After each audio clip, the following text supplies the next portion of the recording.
Salut à tous, bienvenue dans cette nouvelle vidéo. On va parler d'une information qui est sortie il y a quelques minutes. On va pas parler de la défaite du Paris Saint-Germain 2-0 à Arsenal. Apparemment, cette défaite, elle n'est pas grave, vu que le Real Madrid a perdu à Lille, une équipe de Ligue 1, vu que le Barça, il y a 2 semaines, a perdu à Monaco, une équipe de Ligue 1, vu que l'Atlético en a pris 4 au Benfica, ce n'est pas si grave que ça. Comme le Bayern de Munich a perdu à Aston Villa, la défaite du Paris Saint-Germain n'est pas grave. Parce que oui, dans ce monde, si les autres font de la merde, toi aussi, tu dois faire de la merde. Donc on doit dire que Paris a très bien joué et que comme les autres grands clubs, Paris a perdu. Malheureusement, Paris n'a pas gagné 15 Ligues des Champions comme le Real Madrid, 5 Ligues des Champions comme le FC Barcelone, etc., etc. Donc c'est pas grave. Paris a perdu comme les autres. Donc, c'est pas grave. La défaite du Paris Saint-Germain n'est pas si grave. Le Bayern, quand on a gagné 5 ou 6, c'est pas comme Paris. Bref, on dirait que Paris a gagné 4 ou 5 Ligues des Champions avant pour se permettre de dire c'est pas grave qu'on ait perdu. Comme les autres ont fait de la merde, toi t'as le droit de faire de la merde. C'est pas grave. En tout cas, les postos, on va pas parler de l'absence de Griezmann en équipe de France, de Mbappé en équipe de France, de Rabiot en équipe de France, de Pavard en équipe de France, de N'Golo Kanté en équipe de France. On va pas parler du troisième mercato. Le troisième mercato que va inventer Infantino du 1er juin au 15 juin pour la Coupe du Monde des clubs. Faudrait lui expliquer à Monsieur Infantino que ce troisième mercato existait déjà. Il n'y a que toi qui peux nous faire croire que le mercato tous les ans depuis 100 ans ouvre le 15 juin tous les ans. Dès fin mai, ça commence à discuter, même avant, et ça commence à signer. Donc ton troisième mercato, il n'existe pas réellement. On va pas parler de la folie Luis Enrique qui pourrait démissionner dans les prochains mois si ça se passait mal en championnat et en Ligue des Champions.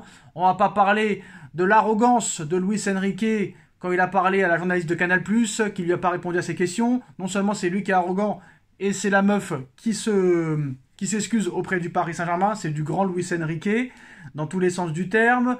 On va pas parler des propos de Thierry Henry sur le Paris Saint-Germain. On va pas parler du nouveau Parc des Princes, du nouveau stade du PSG qui pourrait contenir 80 000 personnes et accueillir aussi non seulement, en plus du football, du judo, du basket, du handball, des parcs d'attractions, des concerts, etc. On va parler de l'information du soir, les postos. L'information du soir, âgé de 32 ans, est lié à Liverpool jusqu'en juin 2025. Mohamed Salah entretient le flou sur son avenir. Quittera-t-il Liverpool, qu'il fréquente maintenant depuis l'année 2017? Difficile à dire. Courtisé en Arabie Saoudite, l'attaquant égyptien démontre qu'il en a encore dans les jambes, auteur de 6 buts et 5 passes décisives, en 9 matchs cette saison. Fin de contrat cette année. Donc le Sun nous apprend que le Paris Saint-Germain est très sérieusement à l'affût dans le dossier Mohamed Salah. Le club de la capitale estime que l'Égyptien peut encore évoluer au très haut niveau, au plus haut niveau pendant encore 3 ans. Et le joueur lui-même n'aurait pas encore envie de filer dans un championnat moins compétitif comme l'Arabie Saoudite par exemple. Paris fera-t-il de Salah sa priorité estivale en 2025, histoire de remettre une star mondiale dans son effectif? Parce que comme vous le savez, tous les footix parisiens, les supporters, pseudo-supporters parisiens qui sont supporters du PSG depuis 2011, 2016 ou 2021, sont énervés de plus voir de stars. Parce qu'eux, ils se disaient que, par exemple, qu'à Arsenal, s'il y avait eu Neymar, Messi, Mbappé, Ramos, Paris aurait gagné. Voilà. Parce qu'il faut rappeler quand même qu'avec Neymar, Mbappé et compagnie, Paris s'est fait éliminer en 8e de finale en 2018, en 8e de finale en 2019, en 8e de finale en 2022, en 8e de finale en 2023. Et sans eux, on a été en demi-finale l'année dernière. Bref, ils ont fait une finale, je me rappelle, Final 8. Oui, il faut rappeler ces grands matchs contre l'Atalanta et contre le Red Bull Leipzig sur terrain neutre. C'est vrai qu'ils ont fait du grand travail. Mais voilà, les petits capricieuses, les petits footix capricieux veulent des stars au Paris Saint-Germain. Donc voilà, après, honnêtement, quand tu vois le début de saison de Liverpool, le début de saison de Mohamed Salah, il a 32 ans, il en aura 33. Ouais, ça dépend.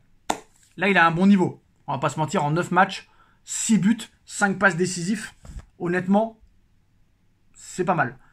Moi, je pense que Paris, cette année, fera pas grand-chose.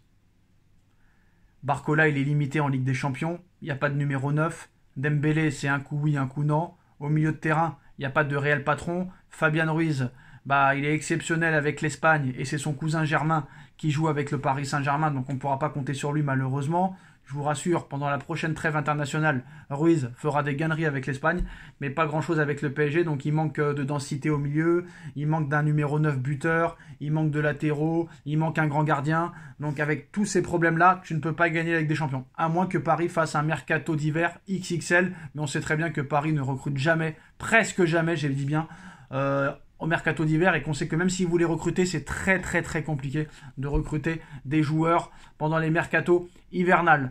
Donc je pense que si on est barragiste cette année et qu'on va en 8e, ce sera déjà très très très bien. Maintenant on va voir si monsieur Enrique va continuer à travailler et à être sérieux surtout, parce que là j'ai l'impression qu'il a une vendetta à faire contre les journalistes.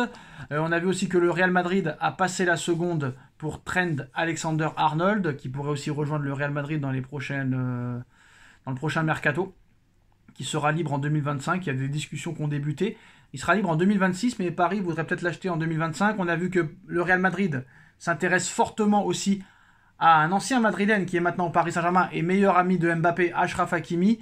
Voilà, donc ça aussi, ça va être un dossier compliqué parce que Achraf Hakimi, qui a signé en 2021 jusqu'en 2026, n'a toujours pas prolongé avec le Paris Saint-Germain. Ça veut dire que cet été, à l'été 2025, pendant le mercato 2025, Hakimi sera à 1 an de la fin de son contrat. Et comme on sait maintenant, les joueurs veulent partir libres pour toucher des primes à la signature folklorique. Donc le Real va attendre. Le Real va attendre Alphonso Davies l'été prochain qui sera libre, et Alphonso Davies va rejoindre le Real gratuitement. Alexander Arnold sûrement rejoindra aussi peut-être le Real Madrid libre en 2026, et peut-être qu'Hakimi rejoindra aussi le Real Madrid libre de tout contrat, parce que c'est la nouvelle mode maintenant. Ils demandent tellement d'argent les clubs pour leurs joueurs qu'aucun club ne veut mettre cette somme d'argent, à moins que si le joueur est en fin de contrat dans 3 ou 4 ans. Mais là, tu vois Hakimi qui est libre en 2026, je vois pas le Real faire une offre en 2025, très clairement. Donc voilà. Maintenant, ça va être très compliqué de vendre des joueurs qui sont en fin de contrat à 1 an de la fin ou à 2 ans. Ça va être vraiment très compliqué. Donc voilà les postos, hein, le Paris Saint-Germain s'intéresse fortement à Mohamed Salah. Et Hakimi serait la priorité du Real Madrid en 2026. Dites-nous en commentaire ce que vous en pensez. On like, on partage, on commente, on s'abonne. Et on se retrouve très vite pour une nouvelle vidéo et de nouvelles informations. Tchuss!